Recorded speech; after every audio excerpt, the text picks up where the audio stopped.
Oke, Assalamualaikum warahmatullahi wabarakatuh. Waalaikumsalam warahmatullahi wabarakatuh.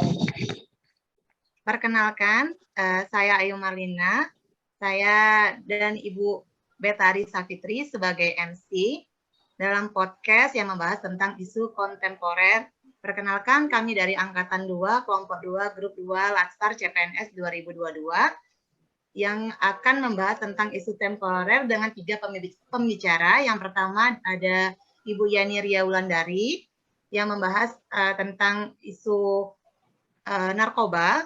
Yang selanjutnya ada Pak Yudi Utomo Putra yang akan membahas tentang isu korupsi. Yang ketiga ada Pak Hilal Ramdhani yang akan membahas tentang kewarganegaraan ganda.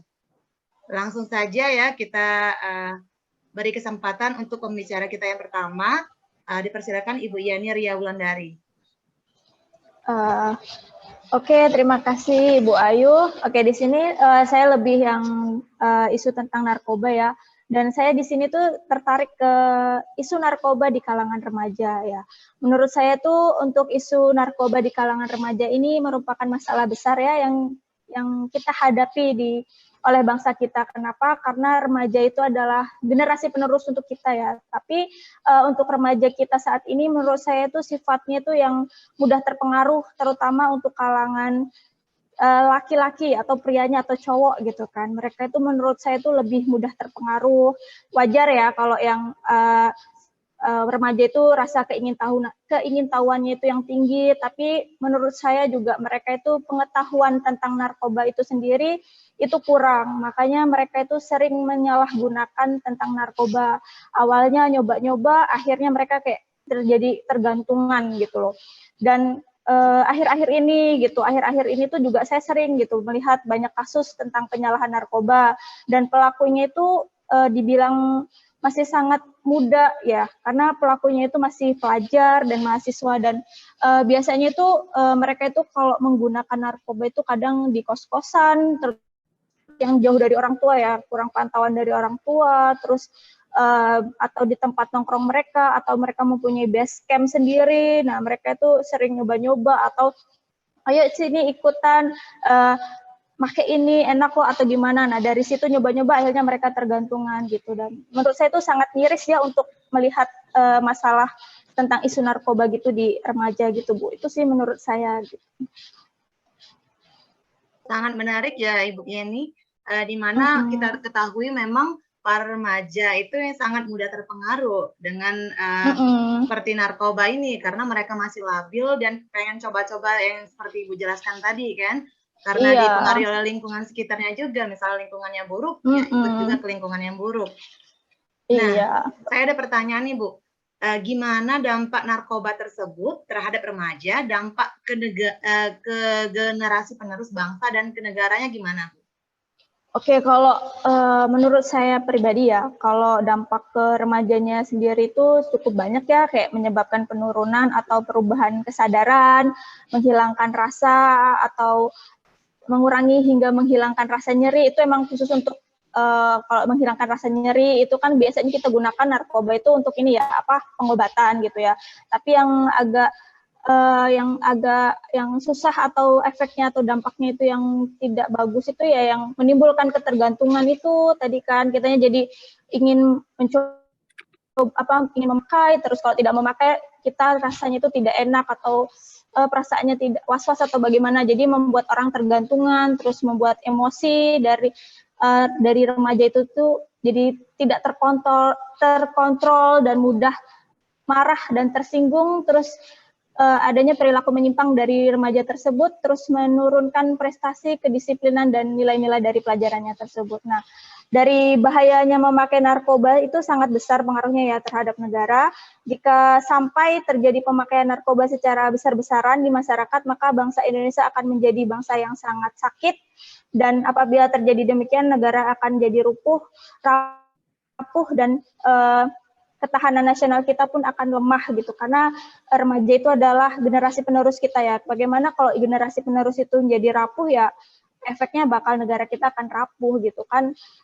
Dia sebagai penerus, sedangkan kita nanti yang udah tua akan semakin tua, akan meninggalkan dunia dan penerusnya adalah remaja atau generasi penerusnya. Tapi kalau sudah terdampak oleh barang narkoba tersebut itu sangat tidak baik menurut saya. Seperti itu, Bu. Oke, seperti itu ya Bu ya. Dampak dari bahayanya narkoba itu sendiri ke generasi penerus bangsa. Nah, Ibu kan sebagai pendidik bagi mereka penerus bangsa, menurut Ibu, apakah pendapat dan apakah ada solusi untuk menangani isu narkoba bagi kalangan penerus bangsa atau bagi kalangan remaja yang saat ini sedang marak-maraknya? Oke, kalau menurut saya sih untuk menangani isu ini atau solusinya itu nggak dari satu pihak ya. Jadi menurut saya sih di semua pihak itu harus terlibat ya dalam untuk mencegah supaya remaja itu tidak terjerumus dalam penggunaan narkoba. Jadi mulai dari orang tua, guru atau tenaga pendidik, masyarakat juga harus berperan aktif dalam mewaspadai dan mencegah ancaman narkoba tersebut terhadap remaja. Dan kita juga harus selalu mengingatkan ya, menurut saya kepada para remaja itu untuk selalu mengisi waktu mereka itu dengan kegiatan yang positif, seperti berolahraga atau bermusik, oke lah. Atau terus hal positif lain juga harus memakan makanan yang sehat gitu, terus meningkatkan spiritual, terus menjaga emosional, itu menurut saya. Terus nilai-nilai yang tadi saya sebutkan itu juga termasuk sebagai nilai suatu bela negara ya. Jadi menurut saya jadi remaja kita ini perlu menanamkan nilai-nilai bela negara supaya remaja kita ini terhindar dari barang tersebut. Lalu untuk mengingatkan mengingatkan juga gitu loh bahwa keluarga itu sangat perlu, karena background atau keluarga itu tuh sangat sangat penting sekali dalam pertumbuhan dari remaja itu. Jadi sebagai keluarga juga harus saling menyayangi, terutama kedua orang tua, dan harus menciptakan komunikasi yang baik di antara kedua orang tua dan anak kita atau remaja atau anak kita lah gitulah.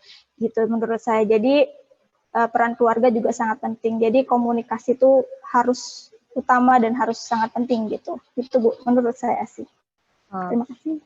Oke, jadi menurut Ibu semua elemen berperan penting untuk mencegah bertambahnya para remaja yang menggunakan narkoba gitu ya Bu ya? Iya benar Bu, menurut saya sih nggak cuma dari satu elemen ya Bu, jadi semuanya itu harus ikut berkontribusi untuk mencegah isu narkoba ini sih. Gitu, Bu. Oke, isu narkoba memang marak, tapi kayaknya ada isu-isu yang lebih menarik akhir-akhir ini, terutama di kalangan dunia pendidikan, yaitu isu adanya korupsi di perguruan tinggi. Kali ini narasumbernya adalah Bapak Yudi. Nah, saya persilahkan Bapak Yudi untuk memaparkan atau dapat menceritakan dari mana sih asal muasal korupsi, kenapa sampai adanya korupsi di dunia pendidikan. Silakan Pak Yudi. Oke, baik. Terima kasih Bu Betari. Jadi kalau kita melihat kembali ya ke masa lalu ini, kita bukan menilai dari masa lalu, cuma kita belajar dari masa lalu. Di masa lalu kita dari zaman penjajahan, dari zaman Romawi mungkin itu sebenarnya kasus korupsi dan kasus suap menyuap itu sudah ada. Jadi memang kenapa kasus korupsi dan suap menyuap ini sudah ada dari dulu sampai sekarang. Karena memang salah satu sifat manusia ya yang egois, yang mementingkan diri sendiri, dan juga hal tersebut mengabaikan etika-etika dan aturan-aturan yang sudah ada. Jadi sebenarnya kita sebagai manusia itu sudah mengetahui mana yang baik dan mana yang buruk. Cuma karena tadi ada sifat egois tadi dan kita mau melanggar aturan dan norma-norma sehingga terjadilah kasus korupsi atau suap menyuap. Kita tahu beberapa hari ini ada kasus korupsi yang terkait hak guna usaha di sebuah daerah, di mana untuk perizinan itu sudah dari pihak PT itu menyuap kepala daerahnya agar mendapatkan izin untuk mendirikan usaha. Kemudian selain itu juga ada kasus juga terkait sebuah instansi atau universitas di mana ada penyuapan ketika ada penerimaan mahasiswa baru seperti itu. Hal-hal tersebut ya sudah terjadi sampai sekarang, dari dulu sampai sekarang, dan itu untuk kepentingan diri sendiri. Mungkin itu sedikit sejarah terkait korupsi yang ada di Indonesia ya. Ya, sangat menarik sekali ya Pak Yudi tentang masalah korupsi ini. Memang korupsi ini dari hal kecil sampai hal besar, sangat membahayakan. Dari hal kecil saja, misalnya kita ada misalnya mahasiswa untuk mendapatkan nilai yang baik, dia meminta nilai dengan dosennya, itu juga sudah termasuk korupsi ya. Betul sekali. Dan masih banyak lagi hal yang besar lainnya. Tapi memang korupsi itu sulit dihilangkan karena memang dari sifat pribadi manusia yang tersendiri ya Pak. Ada kesempatan, ada peluang, ya pasti terjadi. Iya, betul. Betul. Nah, gimana nih menurut Bapak, misalnya bagaimana dampaknya jika hal ini tidak dapat dihilangkan ke depannya? Nah, ini ada banyak dampak yang negatif jika kita dan masyarakat itu tidak aware terhadap korupsi ini dan suap akun KKN ya.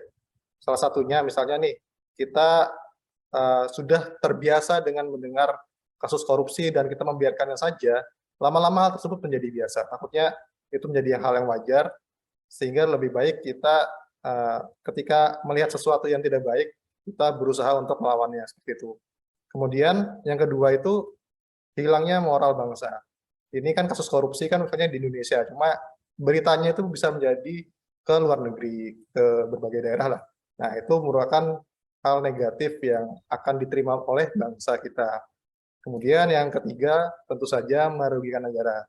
Karena korupsi itu ya paling banyak tuh berhubungan dengan uang ya. Di mana contohnya tadi ada korupsi terkait pembebasan lahan itu bisa merugikan negara bermiliar-miliar sampai dengan triliun. Makanya dari kita jangan sampai melakukan korupsi. Kemudian yang terakhir adalah terpecah belahnya NKRI.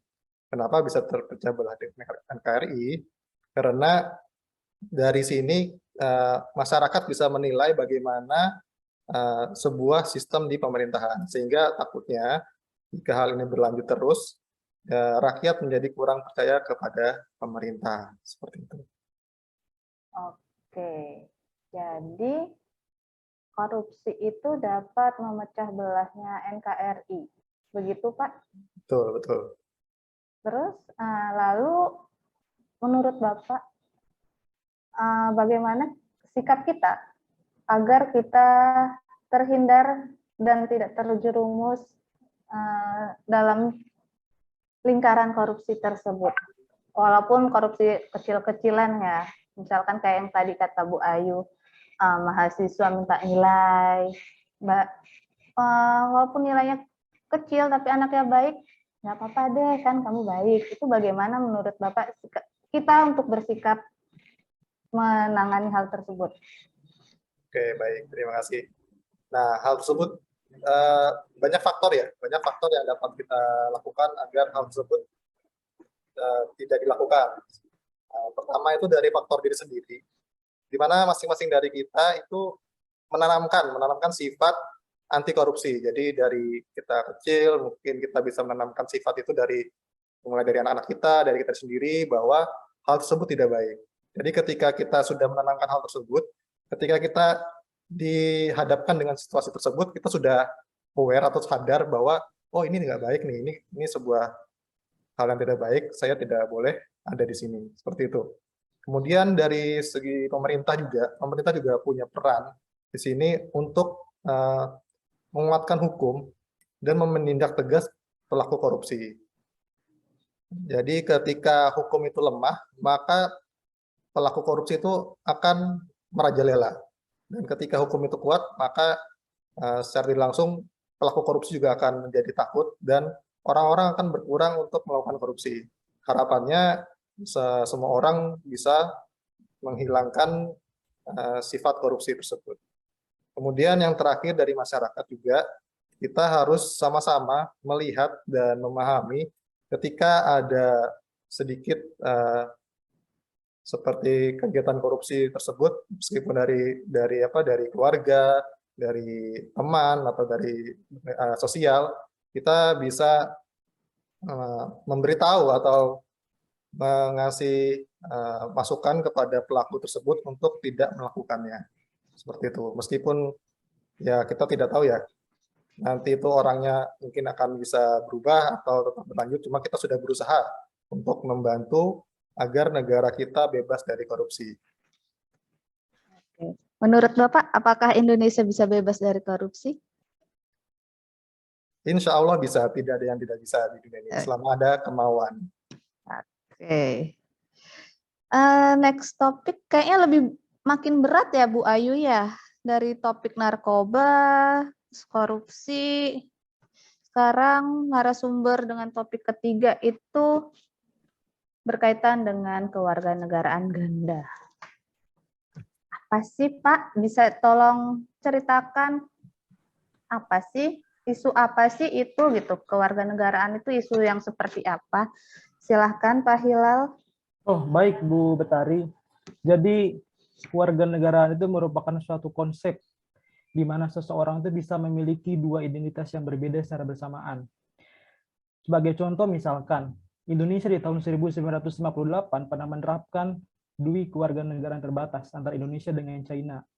Jadi secara historis, di tahun itu, pasca kemerdekaan, sekitar 40% orang keturunan Tiongkok, dia menolak untuk menjadi warga negara Indonesia. Sehingga pemerintah Indonesia secara tidak langsung melakukan suatu kerjasama dengan pemerintah Cina untuk melakukan kerjasama secara terbatas terkait dengan kewarganegaraan ganda. Jadi tahun itu Indonesia pernah menerapkan kewarganegaraan ganda. Jadi konsep kewarganegaraan ganda itu merupakan seseorang yang memiliki dua identitas secara berbeda. Seperti itu, Bu Betari. Oke. Saya ada pertanyaan nih Pak tentang masalah isu kewarganegaraan ganda. Di mana kan sudah banyak diadopsi di luar negeri, terutama Eropa dan Amerika. Nah, kenapa Indonesia itu belum mau menerapkannya, Pak? Oh, baik. Terima kasih, Bu Ayu. Pertanyaan yang sangat bagus. Kalau kita lihat secara historis atau secara kewilayahan kenegaraan, negara-negara dunia atau pasca kolonial, mereka pasti menolak kewarganegaraan ganda. Karena negara-negara pasca kolonial, termasuk Indonesia, mereka berjuang untuk mendapatkan suatu identitas baru. Dan kita firm untuk tidak mengadopsi namanya bipatrid maupun apatrid. Jadi kita menolak seseorang yang tidak memiliki kewarganegaraan maupun menolak seseorang yang memiliki dua kewarganegaraan. Kenapa? Karena dianggap kedua hal tersebut merupakan bentuk ketidakloyalan terhadap suatu negara. Itu pertama. Dan yang kedua, kenapa di kita ini tidak menerapkan kewarganegaraan ganda? Karena kita memiliki ideologi yang berbeda dengan negara lain. Misalkan di Eropa, mereka walaupun memiliki dua kewarganegaraan, tapi memiliki ideologi yang sama. Rata-rata mereka berideologi liberalisme. Tetapi Indonesia akan susah menerapkan itu. Sehingga ada suatu pertanyaan besar ketika menerapkan kewarganegaraan ganda. Kenapa satu warga negara bisa memiliki dua ideologi yang berbeda? Misalkan, seseorang memiliki ideologi Pancasila, tapi di satu lain dia memiliki ideologi liberal ataupun komunisme. Itu membuat pertanyaan besar. Karena pada dasarnya Pancasila dengan ideologi yang lain itu memiliki perbedaan secara filosofis maupun secara empiris, Bu. Jadi itulah mengapa di Indonesia masih belum bisa menerapkan kewarganegaraan ganda dibanding dengan negara-negara di Eropa maupun di negara-negara Amerika. Seperti itu, Bu Ayu. Oke, jadi salah satu faktor Indonesia belum bisa menerapkan kewarganegaraan ganda itu karena berbeda ideologi dari negara Eropa dan Amerika gitu ya Pak? Betul, Ibu. Berarti itu salah satu faktor penghambat. Ada lagi nggak sih Pak faktor penghambat lainnya selain yang perbedaan ideologi? Terus ada atau tidak faktor pendukung misalkan Indonesia ingin menerapkan kewarganegaraan ganda seperti zaman dulu lagi? Oke, baik Ibu Betari. Ini pertanyaan yang sangat kontemporer. Dari beberapa riset yang saya temukan, ada setidaknya 4 faktor yang menjadi pendukung maupun penolak isu kewarganegaraan Indonesia. Pertama, isu soal keamanan.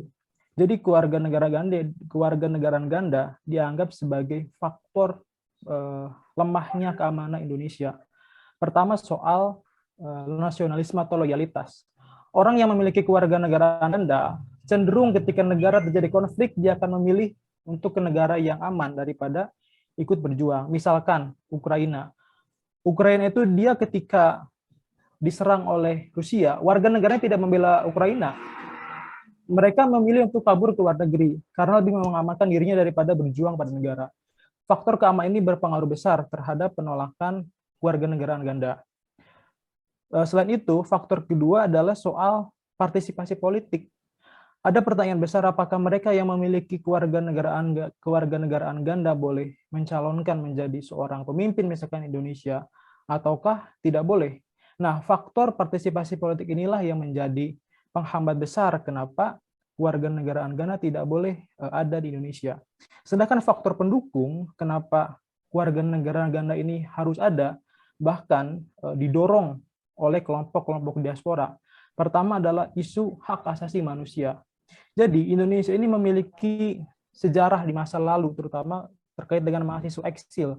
Mahasiswa eksil ini adalah mahasiswa yang kuliah di luar negeri pada era Bung Karno, tetapi mereka dicabut kewarganegaraannya pada era Soeharto karena mereka tidak menyetujui Orde Baru.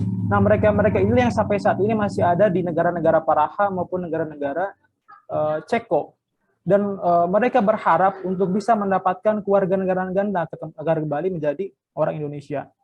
Faktor kedua juga misalkan soal hak anak. Dulu ada kasus soal Gloria Neta Praja Hamel, seorang paskibraka di Jawa Barat. Dia tidak bisa menjadi paskibraka karena dia memiliki warganegara Indonesia dan Perancis. Padahal di usia itu Indonesia masih mengadopsi warganegaraan terbatas karena undang-undang atau hukum positif di Indonesia menyetujui kewarganegaraan ganda sampai usia anak itu 18 tahun.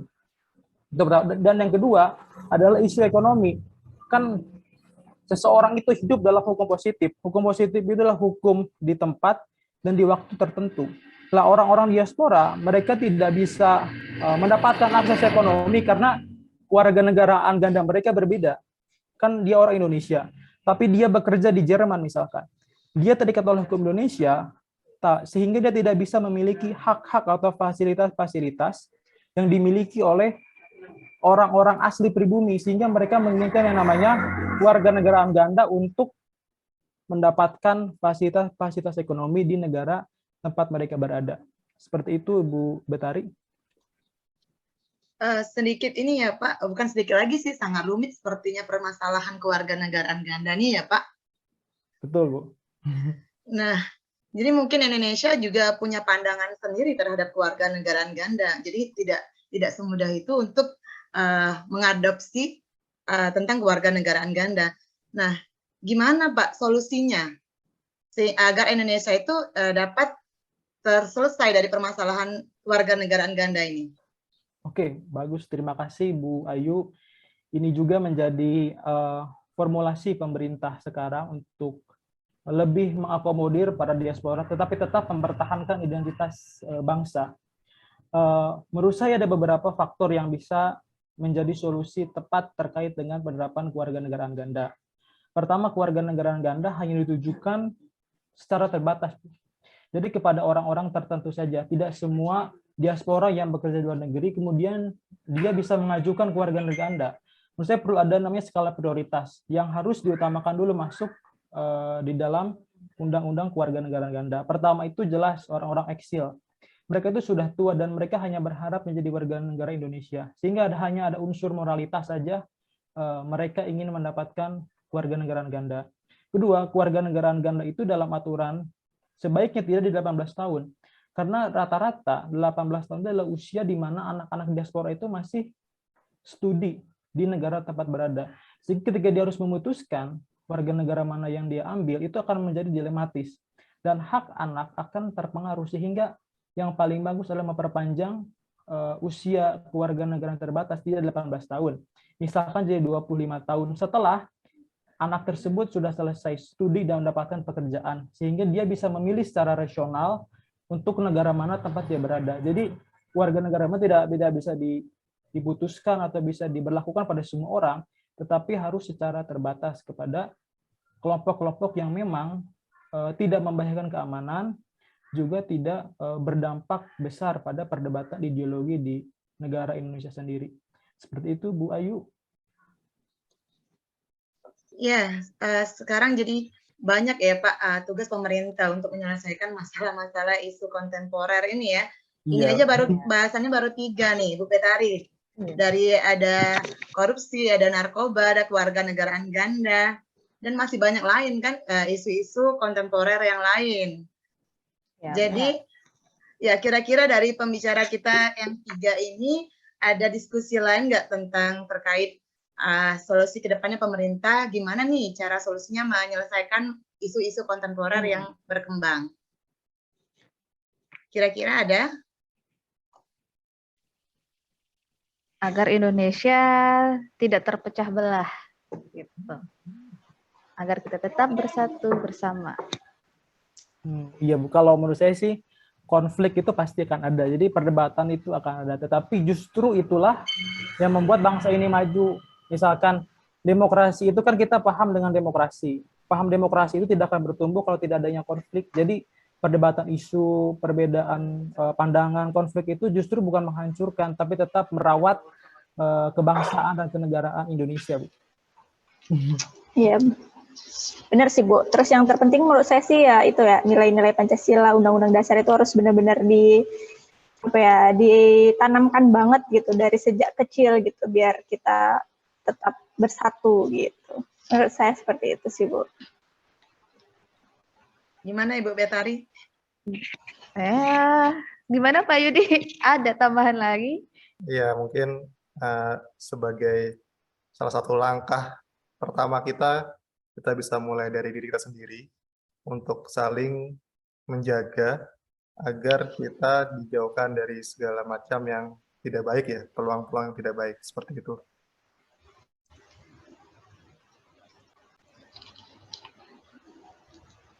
Nah, sepertinya Ibu Betari, waktu kita diskusi podcast ini sudah hampir habis ya, sudah habis ya.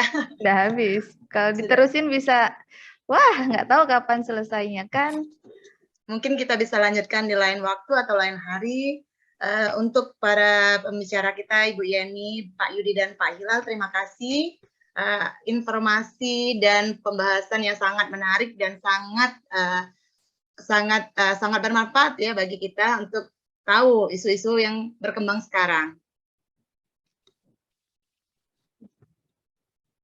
Mungkin cukup sekian dari podcast ini.